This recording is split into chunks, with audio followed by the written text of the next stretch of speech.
Então, pessoal, bom dia a todos. Meu nome é Paulo Gabriel, sou residente aqui do segundo ano de neurocirurgia da Universidade Estadual de Campinas, tá? E hoje a gente vai ter uma conversa sobre fístula licórica, é um tema relativamente comum que a gente vê algumas vezes tanto nos nossos pacientes da UTI, ou no PS e às vezes até na enfermaria, tá? E quando eu estava estudando esse tema para conversar, a fístula licórica, eu vou direcionar bastante a aula, na verdade vai ser basicamente sobre fístula licórica traumática, tá?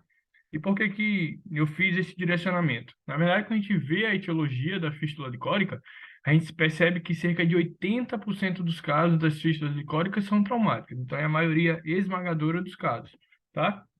Os outros 20% são divididos em é, meningoceles, fístulas licóricas tumorais, hipertensivas e iatrogênicas, que a gente também já chegou a ver na nossa prática aqui, seja num pós-operatório de cirurgia transcraniana, também num pós-operatório de uma cirurgia endoscópica endonasal, tá?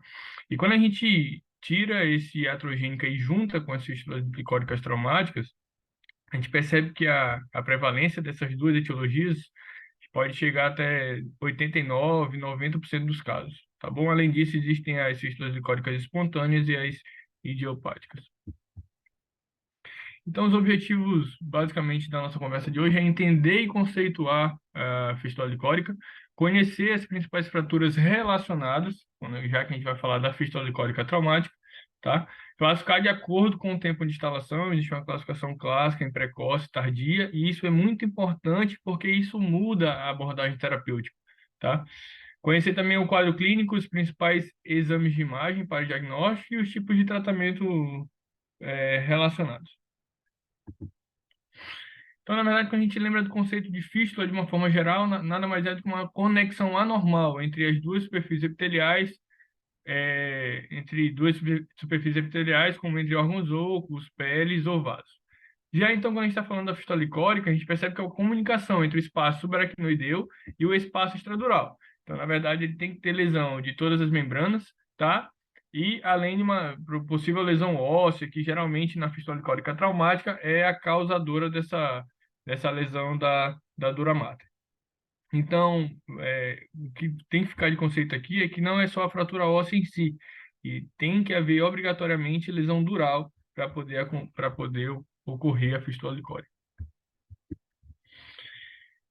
Quando a gente fala da fisiopatologia, a gente percebe que elas podem ocorrer em toda a base do crânio, seja na fossa anterior, que é claramente o lugar mais comum, seja na fossa média ou mais raramente na fossa posterior. E por que que na fossa anterior a gente percebe maior incidência, uma fratura da fossa anterior, a gente percebe uma maior chance de desenvolvimento de fístula licórica? Na verdade é porque nessa região a dura mater ela está mais bem aderida ao osso, está mais firmemente aderida ao osso. Então qualquer espículazinha óssea ali pode causar laceração dural e evoluir com uma fístula licórica. A gente percebe que as principais fraturas envolvidas são do osso frontal, cerca de 30% dos casos,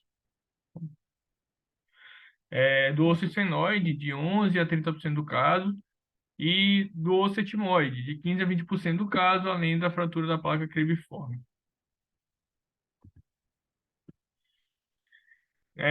Na fossa média e posterior, uma fratura da porção petrosa do osso temporal que se estende até o ouvido médio pode levar a otorreia se a membrana tipânica estiver lesada, ou a otorrinorreia da tuba auditiva para a nasofaringe.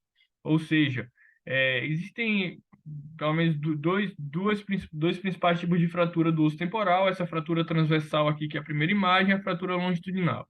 Antigamente acreditava-se que esse tipo de fratura transversal era mais propensa a desenvolver fístula licórica. Hoje a gente sabe que a incidência de fístula licórica nesses dois tipos de fratura, na verdade, é bem parecido. O que difere é que essa primeira imagem aqui, a lesão do nervo facial é mais comum. E o que a gente observa aqui também é que, na verdade, para você ter otorreia, você tem que ter, além da fratura óssea e lesão dural, você tem que ter lesão da membrana tipânica. Caso isso não ocorra, você pode ter otorrinolicorreia, né? Que, na verdade, o licor não sai direto pela cavidade auditiva, mas sai pela tuba auditiva lá, pelas fossas nasais. E aí, como eu falei lá no começo, existe um conceito assim bem clássico da gente caracterizar uma fístula licórica traumática em precoce e uma fístula licórica traumática em tardia. Geralmente, as precoces elas se apresentam como rinorreia, que é o achado mais comum nas primeiras 48 horas. Mas como a gente vai ver no quadro clínico, nem sempre a rinorreia é fácil de identificar. Às vezes o paciente está entubado, tem saída de sangue também pelo nariz, então a gente não consegue identificar essa saída de líquido. Mas, assim, a maioria esmagadora dos casos, cerca de 80% deles, se apresentam como rinorreia nas primeiras 48 horas. E a maioria delas, ou seja, até 95%, manifestam-se nos 3 primeiros meses. Mas aí vocês me perguntam, Paulo, como que uma fístula nas primeiras 48 horas ou na primeira semana ela não apareceu e apareceu muito tempo depois? Existem uma série de justificativas, essas aqui são as principais que eu trouxe. Pode haver ali, na verdade, no momento do diagnóstico inicial, nos primeiros dias, um tamponamento transitório do orifício por tecido cerebral, às vezes tem bastante edema cerebral, e aí o próprio parênquima cerebral acaba ocluindo aquele orifício de saída do líquor. Pode haver também uma elevação tardia da pressão intracraniana, facilitando assim a saída do líquor do espaço braquinoideu. Alguma lise de coágulo que estava na área de decência óssea ou decência dural, resolução do edema das partes moles, maturação e contração das margens da lesão, ou perda da irrigação sanguínea e necrose de partes moles e do osso em torno da lesão, facilitando assim, aumentando assim o defeito ósseo e o defeito dural. E o que eu quero que vocês entendam é por que a gente precisa ter esse conceito muito bem fundamentado. Na verdade, cerca de 70% das fístulas licóricas traumáticas precoces, elas se resolvem sozinhas. Então, assim, já observou isso em alguns casos da UTI, que a gente manteve a conduta conservadora na maioria dos casos, tá? E aí, quando uma fístula, a gente vai ver as indicações de tratamento cirúrgico, a gente percebe que, além da falha, além da recorrência da fístula, uma importante indicação de tratamento cirúrgico é a persistência de uma fístula após pelo menos 7 dias de instalação. Então, essas fístulas que persistem após o sétimo dia, geralmente elas não vão se resolver sozinhas. Mas o que a gente tem que ficar bem fundamentado é que, na verdade, 70% delas se resolvem sozinhas. Então, assim, quando perguntar em tratamento de fístula licórica traumática, o tratamento essencialmente é conservador, tá? Porque a maioria delas é precoce e a maioria das precoces elas se resolvem sozinhas. Mas a gente também vai ver as indicações de tratamento cirúrgico e as formas como a gente pode tratar essas fístulas. Quando a gente fala de quadro clínico, a gente tem que entender que a gente está falando de uma fístula licórica traumática e o trauma crânio-facial ele é mandatório. Então, como eu falei, já pode ocorrer a rinorreia óbvia na observação, mas isso aqui às vezes é difícil de avaliar. Pode ter sangue misturado, lágrima, então algumas coisas que podem dificultar o diagnóstico. Além de que o paciente pode ter múltiplas fraturas faciais, com tamponamento nasal, tudo isso atrapalha também, tá? Além disso, tem alguns outros sinais sugestivos, como epistaxe, aqueles sinais clássicos de fratura de base de crânio, então você já fica com a anteninha levantada. Em diversas visitas nossas, o doutor Henrique costuma perguntar, tem fratura de base de crânio na tomografia, justamente principalmente quando o paciente começa a fazer febre, para a gente poder ficar preocupado com o desenvolvimento dessa fístula, tá? Além disso, pode desenvolver quimose, anosmia, paralisia de alguns nervos cranianos, principalmente o quarto, o sexto e o sétimo, tá? O paciente está acordado, lúcido, orientado, ele pode queixar de um gosto salgado na orofaringe, isso aqui é por conta do sódio presente no líquido, tá? A cefaleia, o paciente também, quando acordado, orientado, pode queixar de cefaleia, tá? Uma cefaleia holocraniana que melhora no decúbito dorsal. Claro, melhora porque no decúbito dorsal a gente vai ver também no tratamento conservador, que é uma das medidas que a gente toma para diminuir esse débito da fístula. Existem alguns sinais otoscópicos também, a gente, assim, basicamente aqui já não é tanto a nossa prática clínica, a gente percebe um tímpano perfurado, prefere borbulhas ou níveis hidroaéreos retrotimpânicos, pode perceber também hematomas da membrana timpânica, então aqui são alguns sinais indiretos de que há chance de desenvolvimento de fístula licórica.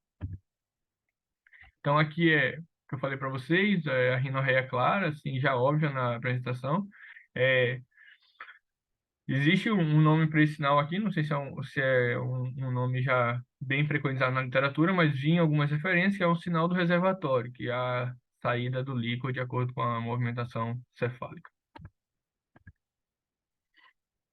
Então, na avaliação, na presença de otolicorreia, a gente vê isso também na nossa prática, a gente percebe que a gente coloca uma bolsa estéril de colostomia no ouvido acometido, e isso ajuda a gente ajuda a gente na mensuração do débito da fístula. Mas, Paulo, por que que isso é importante? Por que que eu preciso saber a mensuração do débito? Porque aí a gente percebe se é uma fístula de alto débito, se é uma fístula que aumenta o risco de desenvolvimento de pneumocéfalo. A gente vai ver isso nas formas de tratamento, e a gente tem que ficar bastante atento a isso. Então é importante sim a gente mensurar o débito da fístula, até porque as fístulas de alto débito, geralmente a resolução espontânea é mais difícil. Existe também um sinal que a gente chama de sinal do alvo, quando existe também a saída de sangue pelas fossas nasais, pelo ouvido. Então, se o líquido estiver misturado com esse sangue, a gente coloca um papel filtro ou absorvente que formará um halo claro em volta do sangue. É um exame pouco confiável, mas é um exame descrito na literatura que seria mais ou menos isso. A gente percebe sangue e um halo mais claro ao redor do sangue. Esse sinal é chamado de sinal do halo.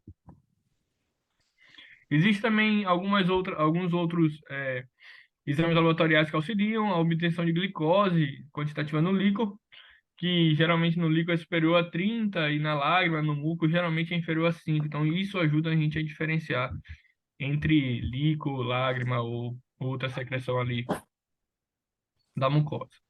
Esses exames aqui são, assim, quase nunca vistos na nossa prática, mas são exames descritos na literatura que podem auxiliar no diagnóstico dessas fístulas, principalmente em locais que os exames de imagem são mais restritos.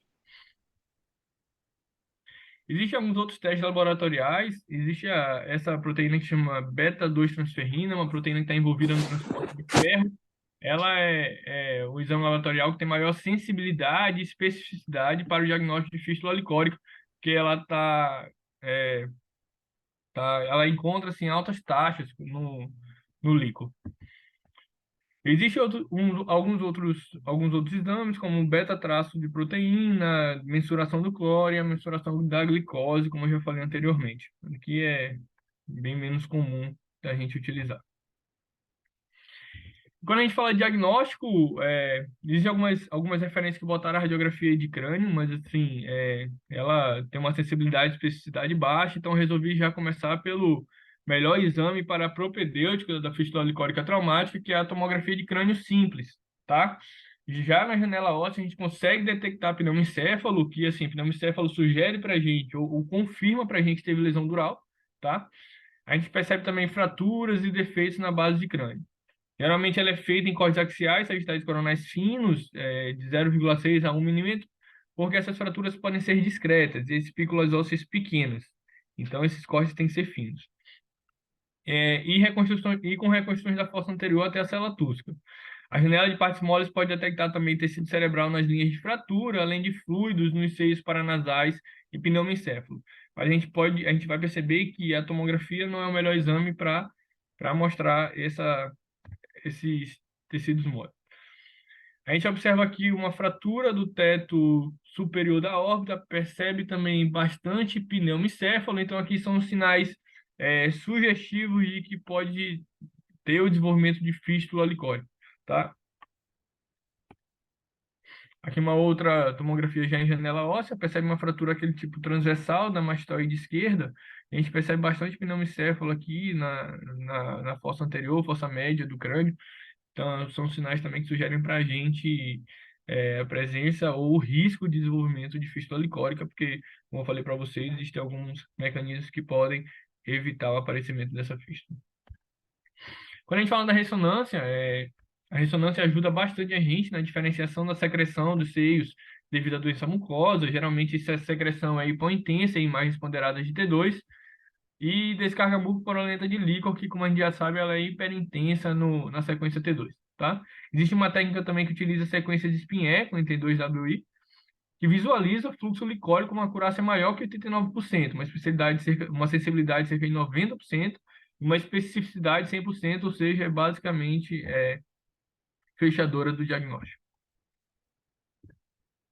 Então, aqui a ressonância de crânio a gente observa bem, a gente observa um hipersinal em T2 com uma herniação do tecido cerebral pela fístula, provavelmente por uma falha óssea aqui na base anterior do crânio. Então, aqui é um sinal bem sugestivo de que o paciente vai ou já tem ou vai desenvolver fístula licórica. A gente tem que ficar bastante atento a isso.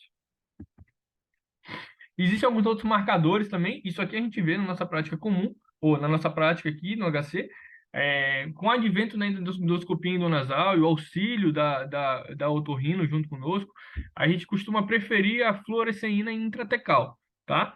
É um marcador que deixa o líquor esverdeado e a gente injeta ele na região lombar, pode também ser uma punção licórica a nível de C1 e C2, e aí a gente observa sobre visualização direta, com nasofibro, a saída desse marcador, dessa substância esverdeada, geralmente nas cavidades nasais, tá?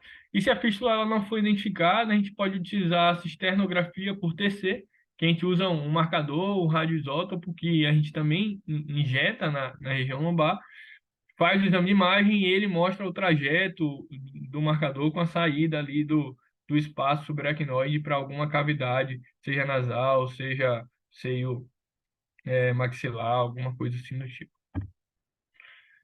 A gente observa aqui uma cisternografia, a gente vê que o marcador é mais hiperdenso, tá?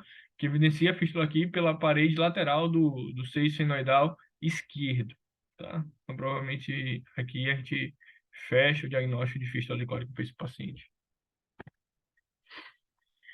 E aí, a gente chega no tratamento. E aí, vocês me perguntam, Paulo, toda fístula a gente inicia tratando de forma conservadora, que eu falei lá atrás. Então, sim, o tratamento inicial ideal das fístulas licóricas traumáticas deve ser inicialmente conservador. Sempre com aquela indicação de repouso no leito, cabeceira elevada, é, evitar a valsalva. E aí a gente pode também apelar para algumas drenagens licóricas no caso de ausência de melhora após 3 dias de conduta expectante. Então você veio, fez medidas conservadoras inicialmente, deixou o paciente em repouso, decúbito dorsal, no máximo cabeceira a 30 graus, tá? E qual o objetivo dessas medidas? Na verdade, nada mais é do que preconizar, ou seja, evitar o fluxo reverso de líquor que está na cavidade nasal para dentro do crânio, que a gente vai ver que a principal complicação, o que a gente mais tem medo na fístula licórica traumática é o desenvolvimento de meningite e ou abscesso cerebral.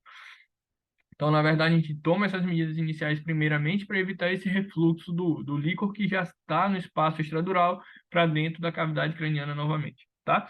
E quando a gente apela para as drenagens licóricas, no caso da ausência de melhora, a gente também vê bastante isso na nossa prática.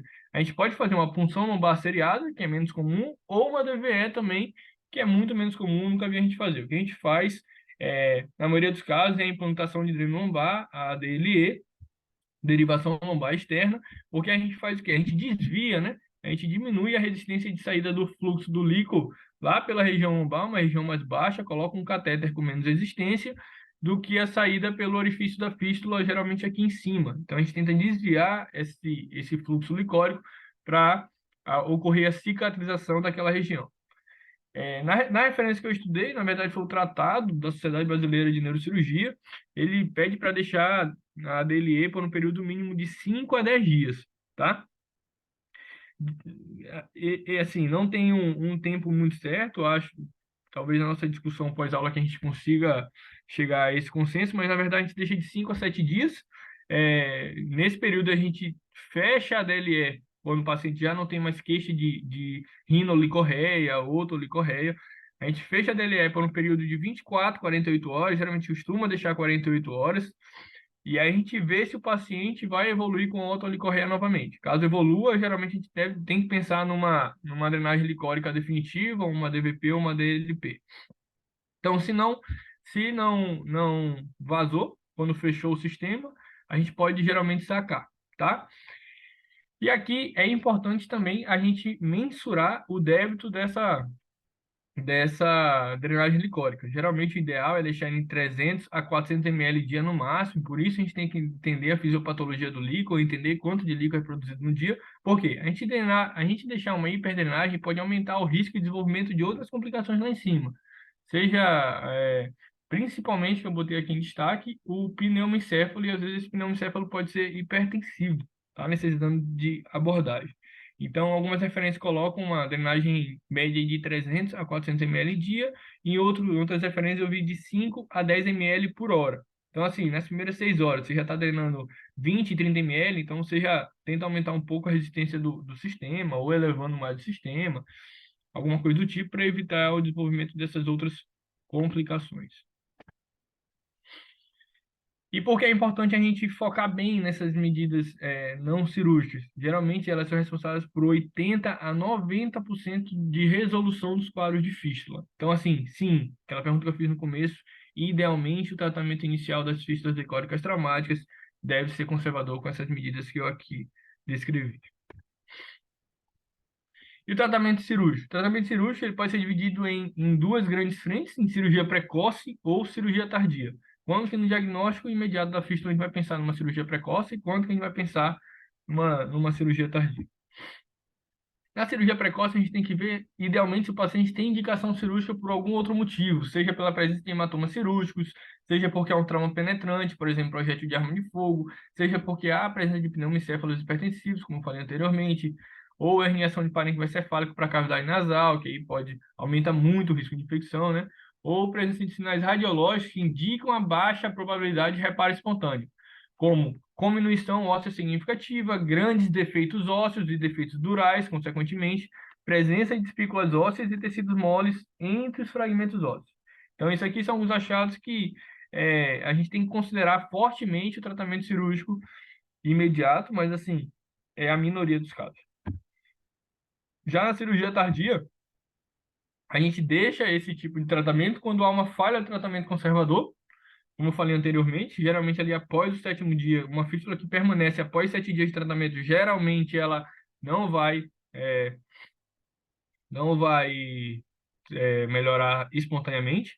Quando há recorrência de fístula, tá? Você tratou, cerca de um mês depois volta a fístula, então você tem que pensar num tratamento cirúrgico. Ou recorrência de pneumocéfalo, ou surgimento de meningite e abscesso a qualquer tempo, tá? Então, a falha do tratamento conservador é considerada quando a persistência de fístula após cerca de 7 a 10 dias. Após o 7º dia, você já tem que ficar com a anteninha ali ligada, porque pode ser necessário tratamento cirúrgico. Quando a gente fala de tratamento cirúrgico, existem duas grandes modalidades. Tanto o tratamento transcraniano quanto o endoscópico apresentam uma efetividade no controle de fístula e prevenção de meningite e mostra uma redução de infecção do sistema nervoso central de cerca de 30 a 4%. Se vocês perceberem, tudo que eu estou falando aqui é evitar o risco de meningite, porque, sem dúvida nenhuma, a maior causa de mortalidade nesses pacientes é o desenvolvimento de meningite grave. A gente vai falar um pouco mais na frente sobre ela. Em relação ao acesso transcraniano, existem diversos acessos cirúrgicos, claro, que depende de onde a fístula se encontra, a gente pode discutir esses acessos. Mas, assim, como eu falei para vocês, a lesão da fossa anterior ou a lesão do osso frontal é a principal responsável pelo desenvolvimento de fístulas licóricas. Então, o acesso frontal por meio da craniotomia coronal é ainda o mais consagrado, tá? E a correção das fístulas da base anterior deve incluir, geralmente, essencialmente, o reparo da falha dural. Mesmo que a gente não consiga fazer a sutura da dura mater de forma primária, existem algumas outras medidas que a gente pode tentar, como enxertos de pericrânio vascularizado, fáscia lata, substitutos durais sintéticos ou até mesmo pericárdio bovino.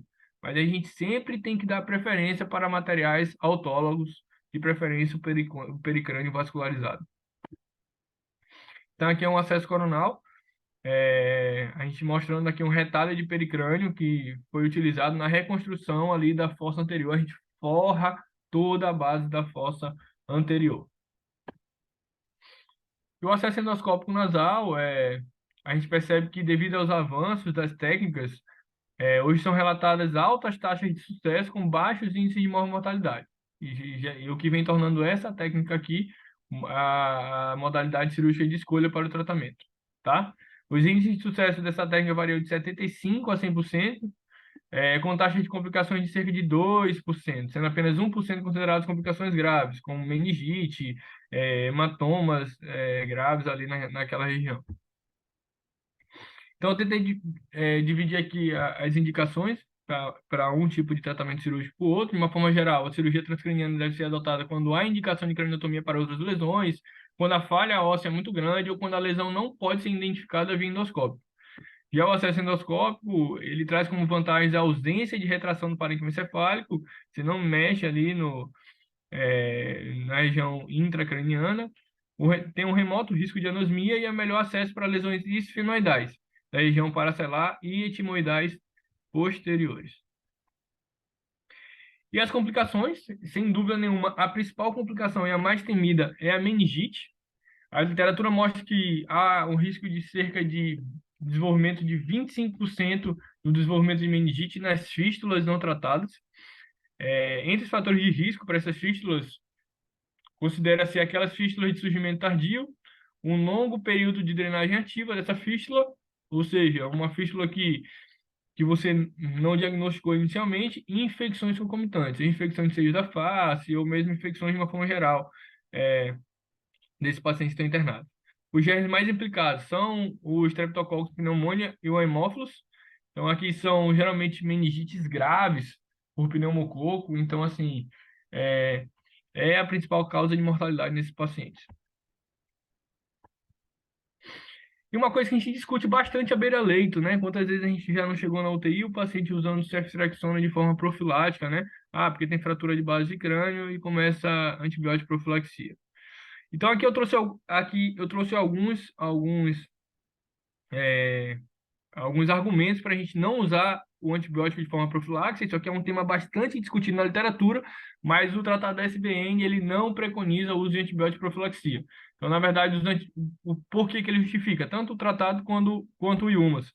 Ele fala que os antibióticos comumente usados, eles penetram mal no sistema nervoso central, no líquor, o período de risco e, portanto, a duração da profilaxia tratamento profilático. Após a cessação do vazamento de líquor, são incertos, a gente não sabe por quanto tempo a gente vai tratar, a gente não sabe até por quanto tempo esse paciente tem risco de desenvolvimento de meningite, e os antibióticos podem promover o crescimento de cepas existentes de organismos dentro da nasofaringe. E, consequentemente, caso essa fístula não seja corrigida, pode levar a infecção, ou seja, meningite por organismos resistentes e incomuns, causando assim mais morte e mortalidade para o doente. Então, na verdade, a antibiótico profilaxia é contraindicada, assim, ou pelo menos ela não é.